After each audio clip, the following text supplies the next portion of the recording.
What's going on? How are you, dude? Man, I'm living, baby. What's good with you, man? Thank you. Number one, I just want to thank you for having me on. I've interviewed. I always do the interviewing. I never really get interviewed, so this is really cool, man. Is your first interview?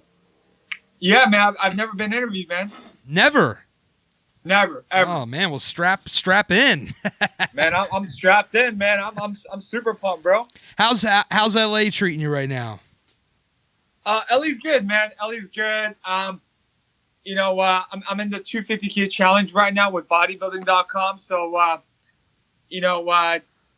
been on this journey for a very long time, man. And I feel like this was like the chance for me it gave me something to fight for again, which is incredible, something beyond myself. Yeah. Obviously the $100,000, that's very motivating, but honestly, it's really not about the money. Right. I'm really doing this for brand awareness. If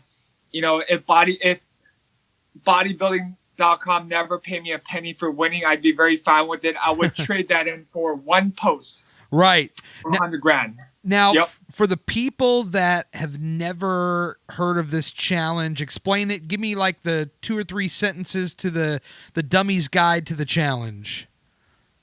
So it's basically 12-week transformation. Whoever has the craziest transformation over 12 weeks. Right. The total prize money is $250,000.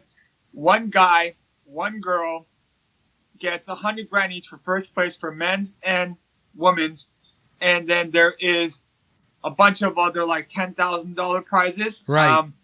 I'm not exactly quite sure what that is. I didn't even pay attention because I'm not even fighting for that. Yep. I didn't even pay attention, but that's basically what it is.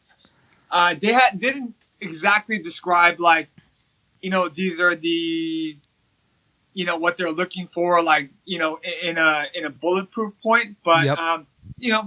I just figure like bodybuilding.com is a business, right? So they want to be able to put a transformation next to a product to sell more products. I figure it's a great way for them to get free promo, Yep. a lot cheaper than paying a model. You know what I mean? So all in all, I think everybody wins, man. I think so too. I mean, I've been following along in your stories, and I know, I've seen the hashtag obviously around. And so, when you're hashtagging it up, I mean, you're just constantly building awareness that way. So, yeah, they're getting a ton of free pub off that. Oh, yeah, man. I think it's a very smart move on their part. Definitely. You and I got introduced, I want to say, if I'm not even quite sure how that happened. I think, I want to say it's probably about 3 or 4 months ago, roughly, maybe more, but I think one of the two of us followed each other on the gram, and from there it was on.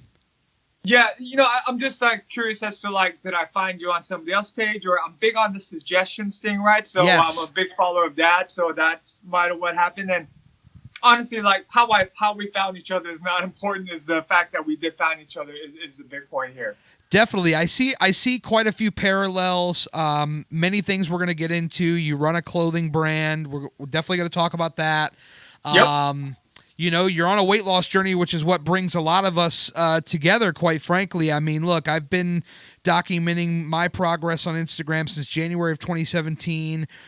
Based on the stuff I've seen from you, it looks like you've been at it for a lot longer. So I guess what we need to do really to get people kind of caught up on who Ken Hahn is, take me back to the beginning when you were the fat boy before the shrink. You know what I mean? Yeah. So tell me about that a little bit. So basically, I've been trying to put together a 1-minute elevator pitch for the past 10 years as to what my journey's been about. Yes. So basically, growing up, I was pretty much always the fat kid. And for as long as I can remember, I look back at some elementary school pictures, and I was like, cool, I wasn't really fat, but I was eating a lot. And I think that there was a very significant concrete turning point, which was, I think it was like 6th grade or 7th grade. Right. I come back from middle school, and then, my dad's like, what is that? I was like, what are you talking about? So he comes over to me, he lifts up my shirt, and he goes, what the fuck is that? And then he was basically talking about my man boobs. I'm like, whoa, like, and then I think that's when I realized, like, holy shit, I'm actually fat, right? Yeah, we all have that And moment, then- don't we? Yeah.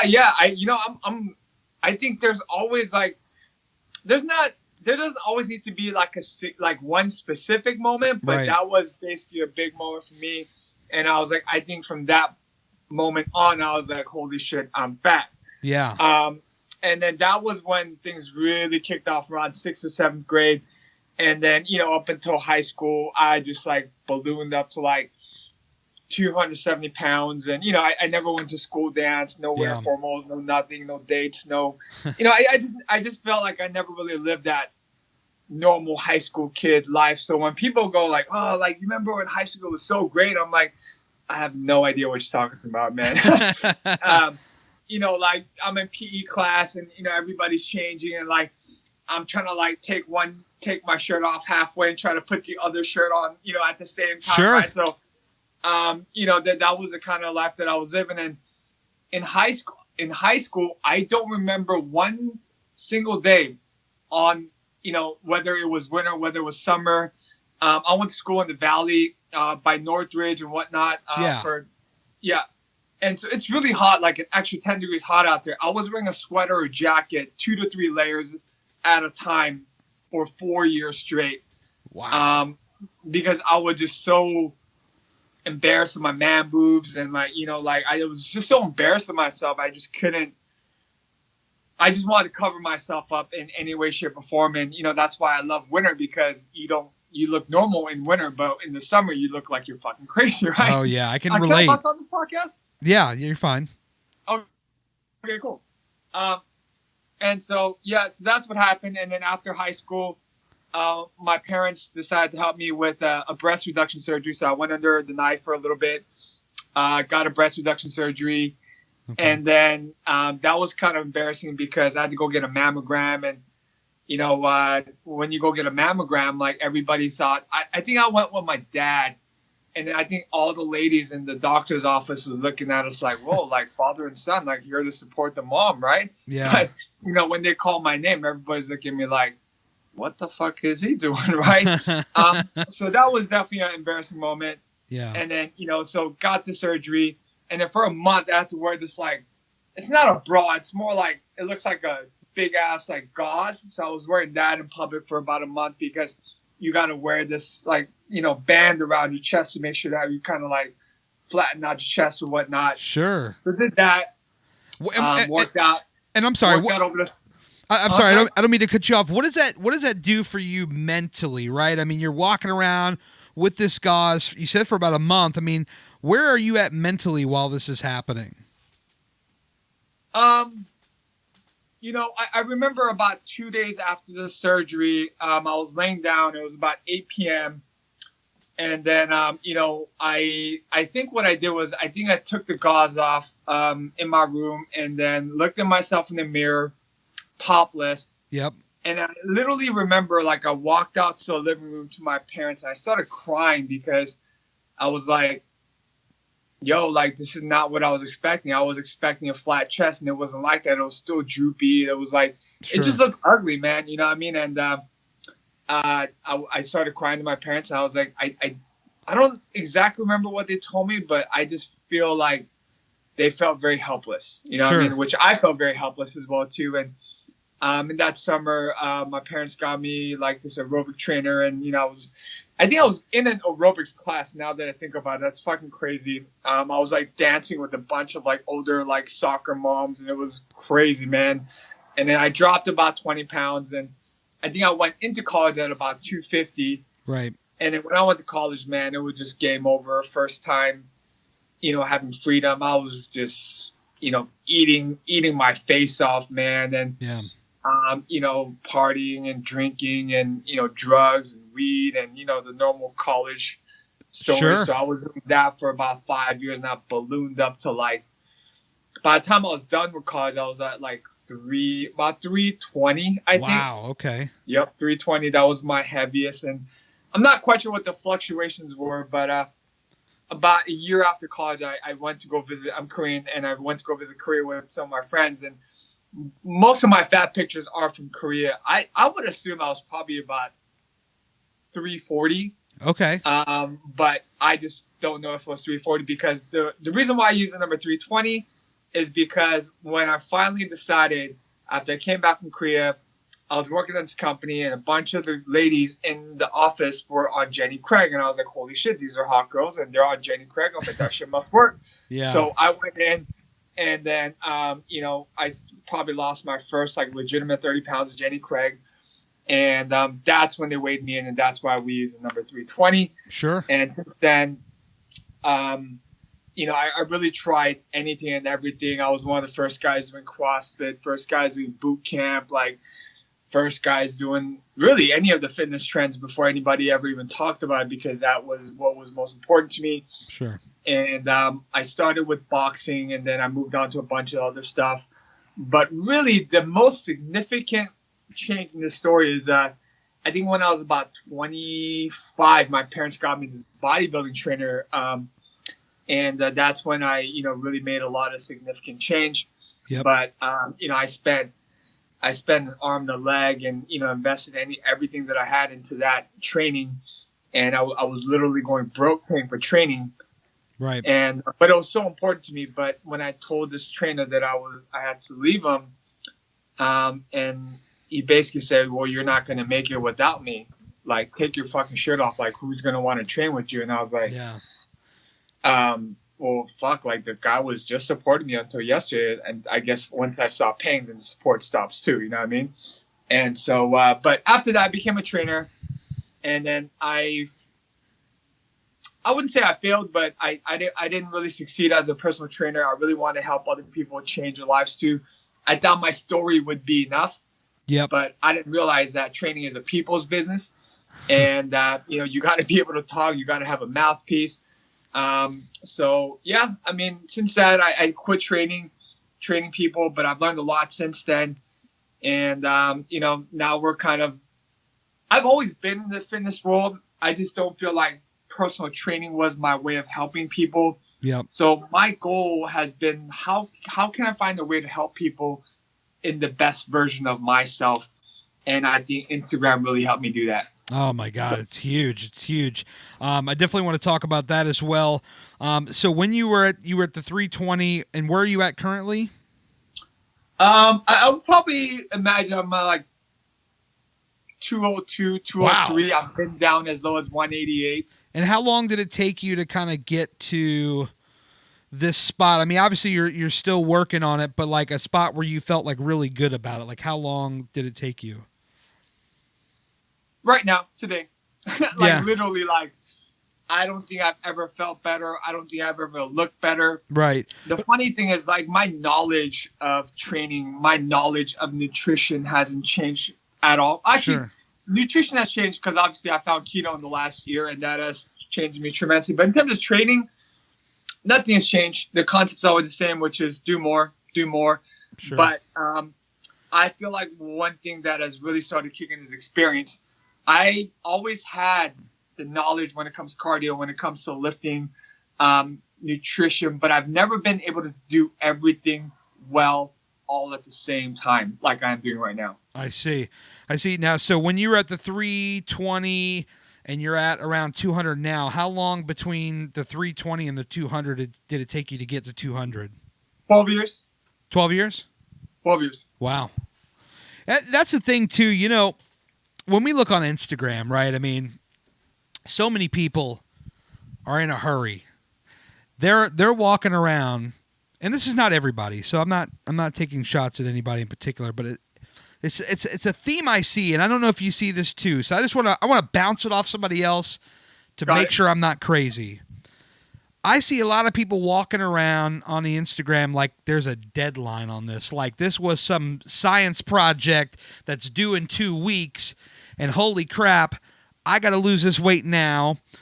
If I eat one cookie, I got to go on an apology tour and apologize to everybody and make sure they know that I'm sorry that I had the one cookie. There's so much kind of just guilt and deadlines, and you're talking about 12 years. I mean, I'm always talking about patience. That is the epitome of patience, and it's paid off for you, by the way. Yes. Do you see that? I wear the hoodie today, by the way. What's that? I should have worn the hoodie. My bad, man. I appreciate you. But do you see that a lot, or is it just me where it's just like everybody's on a deadline, it seems, or a lot of people are on a deadline? The funny thing is, I think about that a lot, man. And, why it took me 12 years. I could have done this quicker. Sure.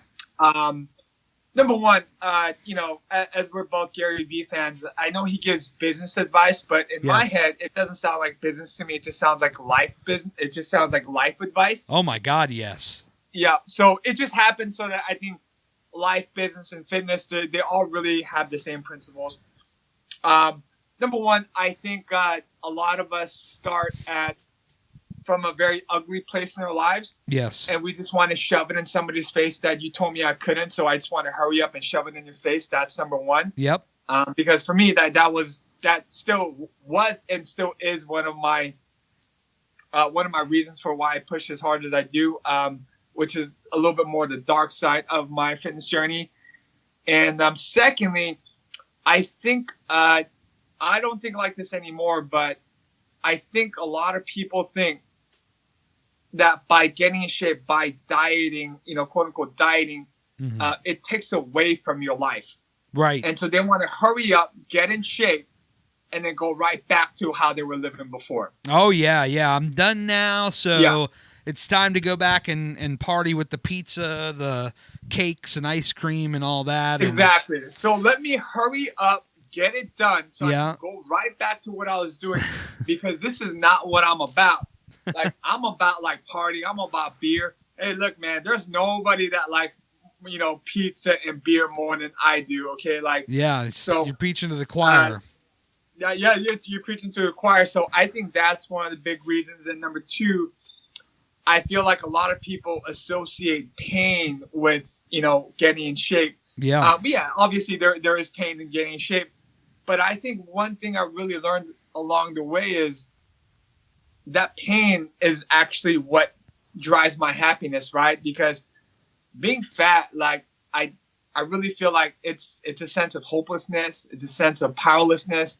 Yeah. And because we all know in the bottom of our hearts, the thing that really makes being fat like so depressing is because you can change, you can do something about it. Of course. But it's just so hard to get yourself to make the move, which is what makes it super depressing, right? God, it took me years. I mean, I tell this all the time on the podcast, but for the new people listening, I mean, it took me 7 tries. This is try number 8. I lost count, buddy. I'm feeling you, man. But nobody cares about how many times it took you. Yes. It only matters that you're here now. Exactly. That's the way I look at it. And I tell people, and sometimes people say, are you crazy? But I'm like, look, if it takes 5 years to get where I want to be, so be it. Like, everybody wants to win the race tomorrow. I'm just happy to be in the race, if that makes sense. I mean, like what's, like, as Gary Vee always says, like, what's the alternative? And if it took you 5 years to live another 40 years with the best version of yourself, oh man, I think that's totally worth it, man. It's totally worth it. You mentioned Gary Vee. I'm actually going to meet him this weekend. I'm pretty excited. What? How? Like in person? Yeah, he's doing a book signing in New Jersey, crushing it. Oh, that's what's up, man. Did you get the book yet? Not yet, man. I'm not a reader. I'm waiting for the audiobook. I think he's very close to finishing it. So yeah. It'll take me about 5 sessions on the Stairmaster, and we'll get it done, man. No, I'm excited because you met him before, and I'm gonna be looking to you for the pointers, man. Like, what's he like? What's it like to meet him? Number one, I felt like I rarely go to anybody's signings or nothing like that. Like the only time I did something like that was for the supermodel for the UFC, right. Ariane Celeste. Minus her, it was a baseball player named Chano Park, which is her first Korean pitcher in the major leagues. But minus those two, I never go to nobody's any signing. But when I went to go meet him, I was like, whoa, this is like so surreal. I was super pumped. My friend Kim was with me, and she's like, I feel like you're gonna drop your panties when you see him. I was like, yeah, very close, very close. But he just sounds, he's exactly the way you see him in the videos, talks exactly the same. There's nothing different. And it's kind of funny because he almost sounds like he's mad at you, but he's not. Like, he's just mad that like you fuckers still listen to my content. You still ask these dumb questions, right? Yep. So he wants to answer it, but he just really wants to give you. He's so passionate about wanting you to like really get it. Like, yo, there's no secret, you know. And my basic question was, there's so many platforms: Snapchat, Instagram, Twitter, yada yada yada. How do I diversify my content? He just basically said, look, man, like all these boots at ComplexCon, nobody got it right the first time. They just had to keep trying. You taste it, you try it, you like it, you keep it. Doesn't work, you move on. It's really that simple, right? So, I really took that to heart. That's why I'm doing all these like different shows on my Instagram. Right? He goes, you're a media company first, and then you're a trainer. You're a media company, and then whatever else that you're doing. Yep. So I'm just constantly thinking every day, how can I provide value to people on my Instagram channel? And like, I also had to understand that, tutorials are cool too. Yep. But he always talks about if you don't have the attention, you can't tell them anything. And so when you see me do all these like shows with the ladies, like, after the run and, mic drops and all that cool stuff, like coffee with that Ken. really has nothing to do with fitness, right? Yeah. But I do that to get people's attention. Sure. And then so I'm willing to deliver the sizzle if I can deliver the steak. There you go. What I mean? So that's why I do all these extra stuff that has nothing to do with fitness, because that's fun, and fun is also part of giving value. Let me get your attention so I can tell you the really like more technical stuff, right? Right. But yeah, man, Gary, he's just to the point, man, just real. Like, whatever you see in the videos, man, that's exactly what you should expect, bro. I'm so pumped, man. I can't wait. I cannot wait. You just mentioned something about, secrets and whatnot. One of the themes I see, another thing I want to bounce off you here. Everybody thinks there's like this big secret. Yep.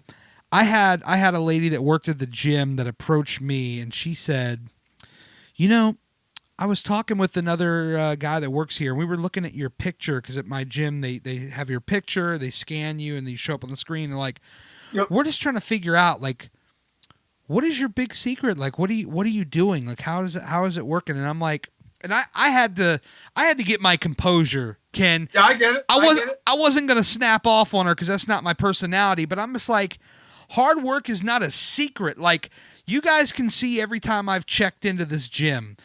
Check it out. 5 days a week. Okay, the consistency. I talk about the 4 pillars: patience, consistency, hard work, love yourself. Consistency and hard work go huge into this of what she's asking about. I'm like, look at the schedule. You can see when I've been here, and obviously you're watching me, whatever I'm doing. You can see what I'm doing. There's no big secret. It's just the hard work is being put in. But there's so many, pills and wraps and shakes and fat diets and all this stuff. And everybody thinks there's some big secret. Like, what gives, man? I mean, is this just a cash grab from people online or what, man? I mean, because this is driving me nuts. I struggle with this idea a lot, but at the end of the day, I have to understand that, it's a business. People want to make money. Yeah.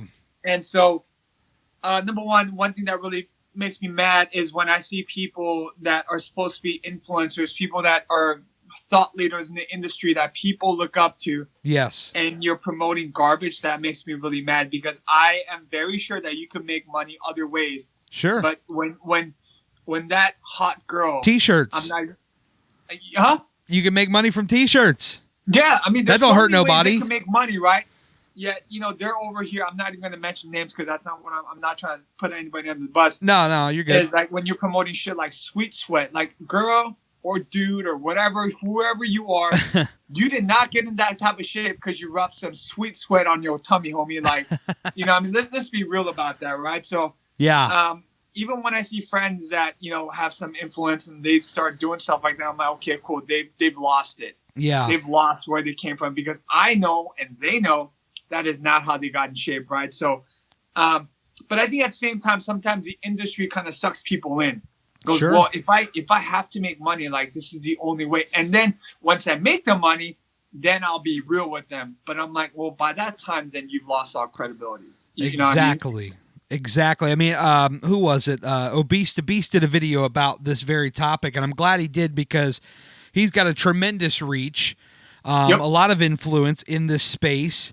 And for him to call these people out, I mean, not by name, obviously, but just saying that there is a problem here. I mean, I greatly appreciated that because there are so many people that are just losing money hand over fist buying into all this stuff. I mean, I see it on my feed all day long. I got this shake and this pre-workout and this wrap and all this stuff. And the people like the Herbalife people where they put the little image over top of a before and after. And it's like, well, Yep. you know, you drink this shake or put on this wrap and this is the result. It's all That makes me BS. so mad. You know, it's all BS. I mean, look, I believe in supplements, but let's just look at the word supplement. Right. It just means to help you out, Yes. not change everything, right? Like, you know, that supplement is just, it has such a small impact in the big scale, right? Like, yeah, Right. I'm a big believer in, you know, pre-workouts and energy drink because I like it. It helps me out, right? Sure. But that's not what changed my body, right? Like, speaking about the whole secret thing, I wish somebody told me when I first started that there's no secret and Right. it's just hard work. And probably I wouldn't have listened to them anyways because I'm like, this fucker's lying, right? Like, that's probably what I would have thought because that was the kind of mindset I was in. But I've trained with so many trainers, Gary. Like, I've spent my life savings getting in the best shape of my life. Right. You know, I didn't care about other people's cars or, you know, like, you know, houses or nice watches. And I'm like, yo, like, that to me is me getting the best shape of my life. That's what really gets me going. And, you know, the one trainer that I truly consider my one and only true trainer that really changed my life, Justice Gamble. He's the one that really broke it down to me, and I trusted him because he had the track record. He's in amazing shape. And he goes, Ken, like, you know, I it's really, you just got to do more, Yeah. you know? And if you can do that, I guarantee you, what I teach you is such a small part of if you could just do more, that's what's going to take you to the next level. It's not just my knowledge, you know, I'm just showing you what to do, Sure. but you got to take that and run with it. And because he's changed so many people's lives, I believed him. And ever since then, man, like, I don't believe in counting macros. I don't believe in counting, like, nothing, man. I'm just like, yo, we just got to work harder, you know? And that's what I believe in. No, I'm with you on that. Did you fall into a lot of these traps along your journey? Did you buy into all this stuff, or were you Absolutely, able to? man. You did. Absolutely, like the fucking fat burners and Yeah. holy shit, I spent a lot of money on fat burners. Stacker too. I remember that was big back in the day. I mean, there was like Lipo 6. I mean, I've used like some pharmaceutical grade stuff that Right. I got through the black market. I mean, I've done it all, man. Like, I've even used some orals. I forgot what they were called, but like, you know, they got me super like swole for a little bit. But Yep. so really, like, what that really goes to show you is like, you know, everybody's susceptible, and I think the industry has gotten so good at using our insecurities against us. Sure. But you know, you live and you learn. You live and you learn, and you know. But I think what makes me so comfortable in doing what I do now is just that it's just really up to me. You know, I just gotta put in that. You know, I'm super big on concepts, and really, the newest concept that I've been working on is overtime and extra credit. Okay. You know, you want to get in the most amazing shape of your life, like, you're gonna have to put in some overtime, and you're gonna have to do some extra credit because, you know, just doing homework is just not good enough, man. No, I'm feeling you on that. What would you say? I mean, for the 12 years to get down to where you're at now, what's kind of your biggest takeaway when you look back at that whole 12 years? Like, what's the biggest message that came from this whole journey for you? I'm not special. Yeah.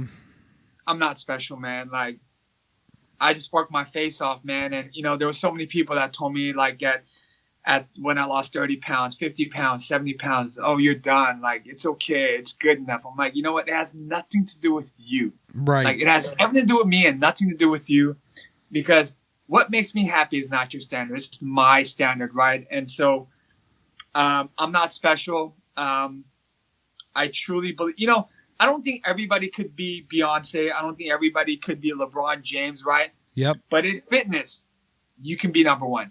Everybody could be number one because nobody has to be first. You know what I mean? Like whatever you put in, that's what you get out. And everybody's standard is different. You know what I mean? So yes, I feel like, everybody has to have like their one thing that kind of suits their identity, right? Whether you're a gamer, whether you're a fitness person, whether you're, an incredible musician. But I think the thing that makes fitness so addictive is that it takes normal people and turn them into athletes. I think that's what really makes fitness so seductive, man. Yeah, no, I'm learning. Being 13 months in now, I'm learning to fall in love with it, which is crazy because now I can't picture a day without a workout. You know what I mean? A day like a scheduled workout day. I can't imagine not going. It's crazy, man. All my health problems right now are coming from too much working out. Yeah. You know what I mean? I used to plan my days around where I'm going to eat, and now it's like I plan my days around. Okay, well I got the gym at this time, so what am I doing before and after? It blows my mind, dude. It really does. It just our priorities have changed. You know what I mean? And and you look at somebody, I could completely see what somebody's priorities are. You know what I mean? If you're out of shape, then eating and drinking is your priority. If you're in shape, then the gym's a priority. Yes. Nothing against that. If you're happy being where you're at, kudos to you, right? Yeah. But I truly believe that if you are out of shape, no matter how rich you are, no matter how pretty you are, no matter whatever you are, you're just not the happiest version of yourself. I truly believe that down to the bottom of my bones, man. No, I believe it. I mean, I can only speak for me, but I'm seeing that. I used to be the overly negative person, just depressed all the time, and in 2017 I call that my awakening, brother, and I'm just like, man, I saw what was possible, and now it's just time to execute it on a whole other level. This year here is just taking everything I've learned and taking it sky's the limit pretty much. Yeah, man. And I just feel like you and I both, along with so many other people, Obese Beast, that guy 700, like, yeah, the slew of people that we communicate with that are on the same journey, we keep going back because we know there's more. Yes. I mean, that's what keeps going back, man. And exactly like the sky's the limit, you know what I mean? Absolutely. Absolutely. So you get down to 200, or you're on your way to 200. Somewhere in there, you come up with this little fat boy shrink gimmick you got there, man. Now, how does that come about? I'm fascinated because I know how my stuff came about, and one day I'll tell the story, or we can tell it here. But I want to know about you, my man. How did you come up with the fat boy shrink deal? I've tried clothing quite a few times. In college, it was like this thing called Round Pound, and it was like more like a hip hop thing. We did we went to a swap meet, printed some crappy logos, like some baseball tee looking stuff, and we never printed another batch after that. Like, nobody was serious. We had like 5-6 guys, and nobody was serious, and I was like, fuck this. We let that go. Somewhere in my mid-20s, I tried this. I'm super into MMA, so I did this clothing company called Massacre. Yeah. And that was an utter failure. But I think this time around, the thing that really makes it different is that, number one, I have a passion around this. There's a story behind this. This is not just like, let me come up with something and then just smack it on to try to sell something, right? Pause right there, brother. Pause. I'm blown away right now at all the parallels here. I mean, I really am, because you talk about how you tried the MMA, you tried the hip hop stuff, and this stuck because it's based around your story. And I think about my life starting up my very first podcast, which is about professional wrestling, and doing one about MMA as well, and how these things never really clicked. And then I started documenting my journey and doing a podcast about my life, and suddenly I'm super invested. Imagine that. So I'm blown away, my man, at the parallels here. Pick it up from where you left off. I'm blown away. I can't believe this. Yeah, right man. Now. I think like, that's what people are attracted to, man. Like, we're attracted to stories. Like, why do we go watch movies? Like, why do we go, hang out with people? Like, why do we, like, go eat with friends and, girlfriends and wives and families? And, right. Because we sit down and we share stories. Like, that's what we do, right? Yes. And this is nothing more than a different platform to tell our stories.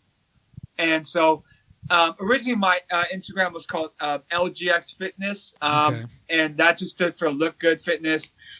And this was when I was a trainer. That's when I first started that. And somewhere along the way, I kept wanting to come up with some kind of name, and I don't know exactly when and where and how, but I just knew I wanted to do clothing once again, so I didn't want to come up with some kind of cliche, something fit, something Right. whatever, because I'm like, I see another handle that says something fit. I'm just like, man, I'm never going to remember that, dude. You know what I mean? Yep.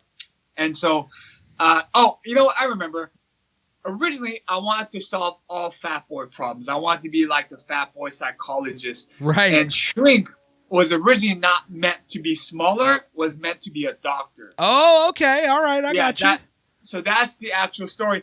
It just so happened to be, as I was thinking about that name, I'm like, holy shit, like the shrink works out because that's more relatable right off the bat because it's getting smaller, right? Yes. And so that's kind of how I came up with the name. And so, yeah, man, that's kind of the story. And, I just knew someday somewhere I was going to come back to clothing. And, I think some people told me that the name was not cool. But I think a name is only as cool as the branding. Yeah, I think it's super cool. It's catchy. You won't forget it. I'll tell you that. Yep. Yeah, man. So, I was like, a fat dude isn't going to look at Gymshark and go, fuck, man, I can relate to that shit. Yeah. No, you don't relate to that shit. You don't know what it feels like to wear a tight shirt. You don't want to suffocate in a Gymshark shirt or an Alphalete shirt. Like, yeah, I wanted a jersey for the underdog. You know what I mean? Like, I wanted a jersey for people that come from the same background, yes, can relate. And it took me a long time to try to, come up with obviously I had the concept in my head, but how am I going to actually execute this? Continuing to print Fat Boy Shrink is not going to be enough, but I don't know if you saw my newest hat design that we have not put out yet, but it's called Retire Fat Boy. Yeah. Yep. And I was like, you know what? I think that might be definitely a game changer because it's a mindset, brother. We may not be where we want to be at, but we cannot continue to think like a fat boy and think that our lives are going to change. No, you're right. You're totally right. What I mean? So, yep. And that's kind of how the thing came about, man. How long have you been at it? Probably about a year. About a year, maybe. About a year. Yeah. Yep. How do you get it out there? Like that I'm fascinated because this is what I'm learning now. You've been at it for a year. I'm at it for just roughly a couple of months. How do you attack like getting the brand out there? Because we just talked about it 15, 20 minutes ago. Everybody's trying to sell stuff online and we're always trying to dodge the salespeople. So how do we not become the hypocrites? I know how I do it. How do you do it? Leading by example. That's really what I think about. The same logo, the same clothing becomes cooler as I get in better shape. Sure. I feel like what I'm selling is possibilities. I'm not selling clothing, man. Like I'm selling possibilities of what you could achieve. Yes. And if I can do it, you can do it too. And I just want that story.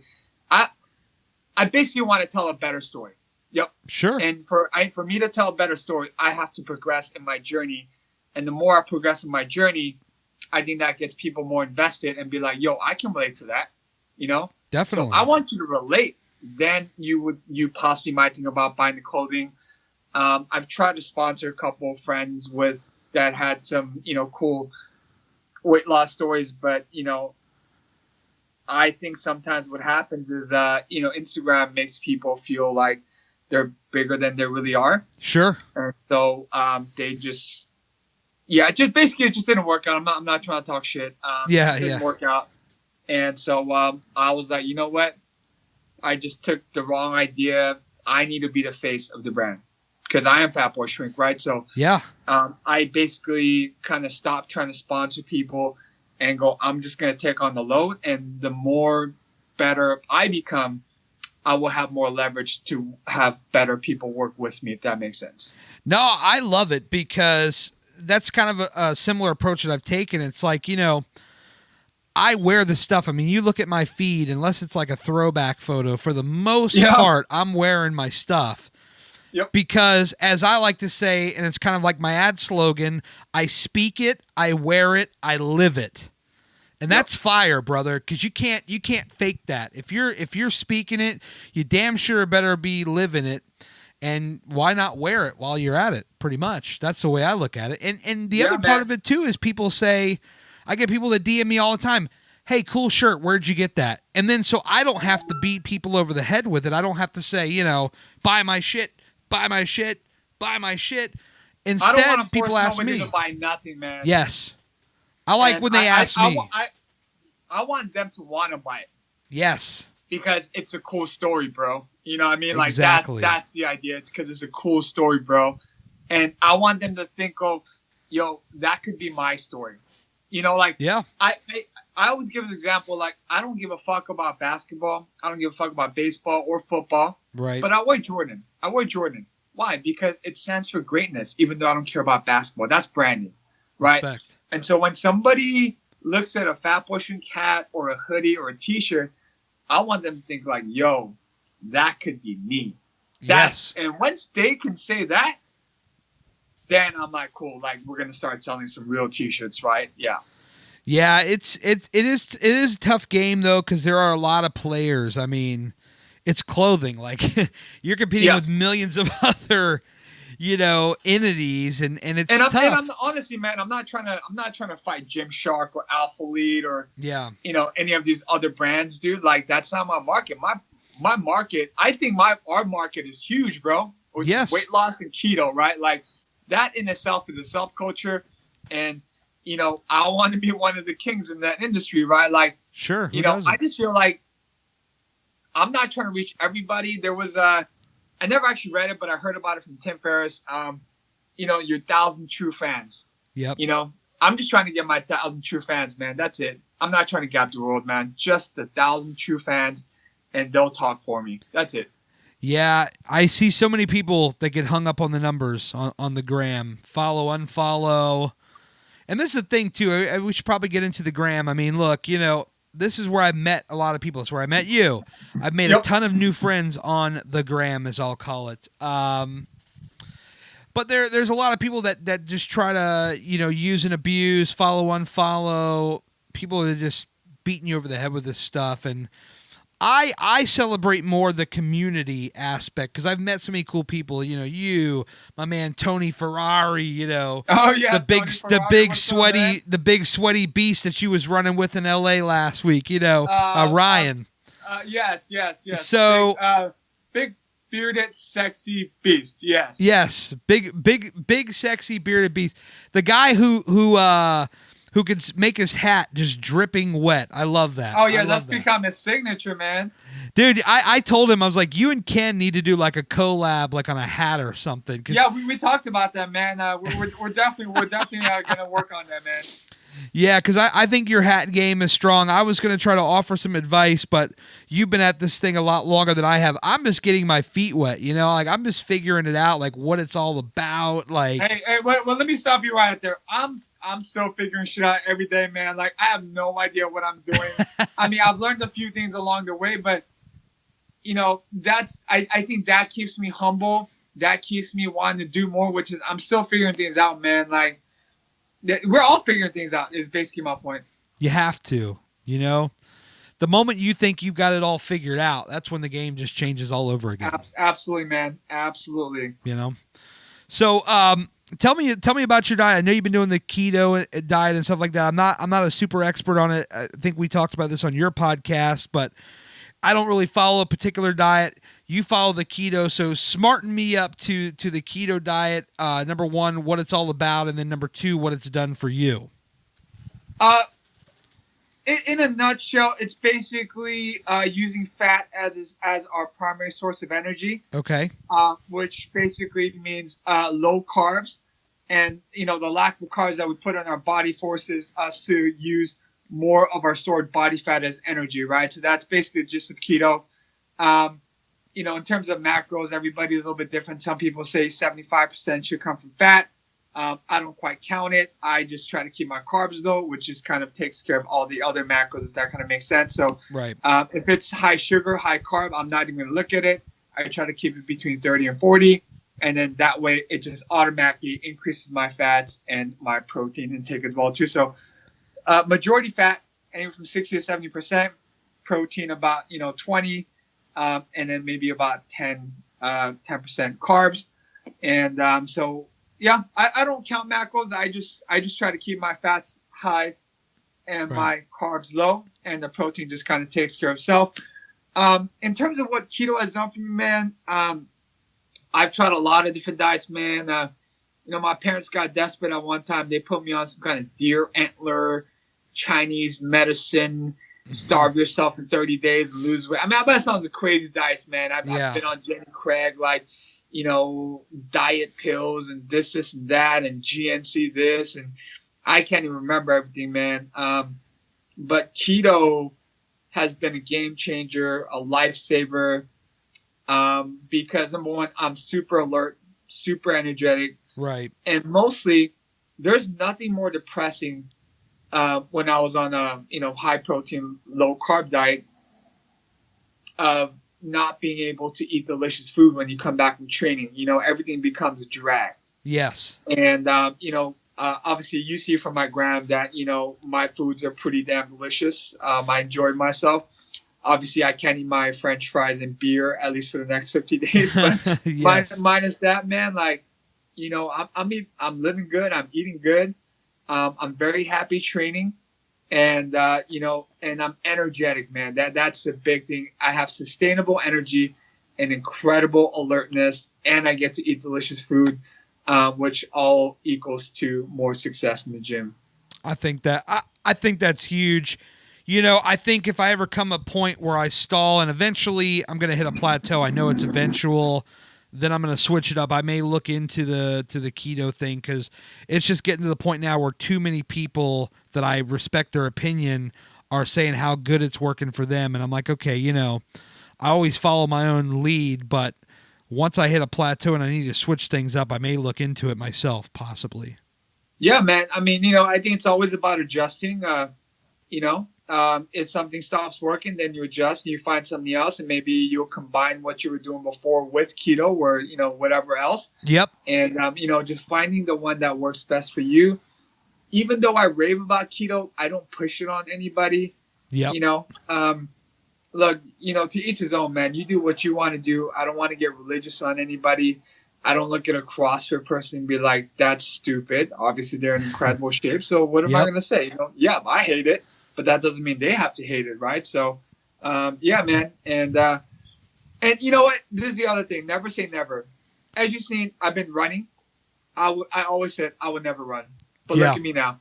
I'm running like 5 miles 3 times a week, like it's nothing, right? Yeah. I love that. I'm in the process right now where I'm slowly starting to build up for my very first 5K in April, and I'm slowly starting to learn, and I'm stumbling here and there, but I'm like, man, that's not even going to matter because in 2 or 3 months, I'm going to be able to run for, 10 minutes at a time, 20 minutes, 30 minutes. I'm going to be able to sustainably run continuously. And just the thought of that, of what the future holds, just blows my mind. Yeah, man. Honestly, man, on my runs, I try to do a little inspiration thing because I feel like when I'm in action, I usually say better stuff. Right. And really, man, I just kept showing up, man. Everything that I'm doing right now was impossible. I just, if somebody that's like 500 pounds does a jumping jack, it's the most incredible thing in the world, right? Yeah. But now people, I feel like, because I didn't document my journey from the get, I feel like sometimes I don't get enough credit for what I do, because he should be able to do all those crazy things, right? But really, man, what I'm doing right now is things I never imagined, man. It's just so fucking crazy. Bouncing on the physio ball, no hands, doing bicep curls to shoulder press, running 5 miles 3 times a week, with the yoga. I mean, I'm doing so much, bro. As much as, what I realized, man, after I've been listening to Gary is you got to be your true self. And my true self is I like getting credit for what I'm doing, right? Sure. And so sometimes I feel like I don't get that kind of credit. But that's okay because at the end of the day, I feel like as long as I have more impact, then, that still makes me happy. Respect, my man. we'll wrap up with this. When you look like 3 to 5 years kind of in the future, like where do you see yourself, like health wise, your brand, like where do you kind of envision yourself in the next couple of years? I envision myself, I want to be on stage, man. That's always been the ultimate goal. What do you want to do on stage? Speaking? I want to speak, bro. Like, I love it. Like every time I, see Gary, E.T. the hip hop preacher, like these are guys I've been following for years, man. And yep, that shit gives me chills, man. Like I want to go speak to a crowd of 300 overweight people that said I couldn't do it, and go, yo, like look at what I did, and so every day the reason why I post as much as I do, I feel like this is a mini stage for me, right? Like if I can't speak well in 1 minute, I can't speak well for 45 minutes, right? So I'm with you. Every clip that I do is a practice for that big stage at a stadium, man. And in terms of brand wise, I'd like to be the Live Fit of weight loss. Yeah, that's my goal. Yep. I'm feeling it, brother. I am feeling it, man. I look at what you've done so far, and I say to myself, this guy is just, he's killing it. And I'm so happy for your success and whatnot. Now, for people that are listening that may not have you on Instagram, a lot of the listeners, obviously, right now come from Instagram. They know me from there. So where do they find you? How do they find out how they can get on board with the Fat Boy Shrink? Just fatboyshrink.tv. That's my IG. You can check out the store there. Every day I post anywhere from 6 to 8 times, one for food, one for motivation, right, one for workout tutorial. Anything that you guys need to live the Fat Boy Shrink lifestyle, I will post it on there. Every piece of content that I make is to provide value for you to live that life. Right. And, sometimes part of that is a little bit of entertainment. It's usually not by me, but somebody else, right? Yeah. Yeah, man. So fatboyshrink.tv. I got my own keto cookies coming out soon. I've been swamped, so that's kind of been on the hold, but those will be coming out very soon as well. So that you got cookies. You got cookies coming. Yep. Holy shit, man! You got so hold on. You got clothing. You got cookies, man. What is next? Online training. Yeah. So the 250K challenge was for me to leverage a online training program, because I feel like when people look for training, part of what they're buying is they're buying borrowed belief. Right. And I want to give them the most incredible borrowed belief they can. That's why I want to get shredded. And so when they look at my picture, they go, I have not an ounce of doubt in my mind that this guy can get me shit. That's the goal. I love it, my man. I'm all about it, dude. I wish you absolutely nothing but the best on everything, dude. You just keep crushing it. Everybody go out and check out at fatboyshrink.tv on the gram. And Ken, you're still doing your podcast as well, correct? That's kind of been on the hold, man. Okay. A lot of times I feel like I shoot off more than I can bite.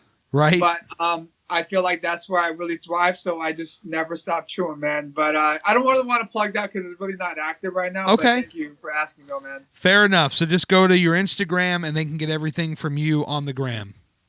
Yep. And if you go to Fat Boy Shrink, the Fat Boy Shrink store, on the link in the bio, that you can find the podcast, you can find the cookies when they come out and whatnot, and the clothing and all that good stuff.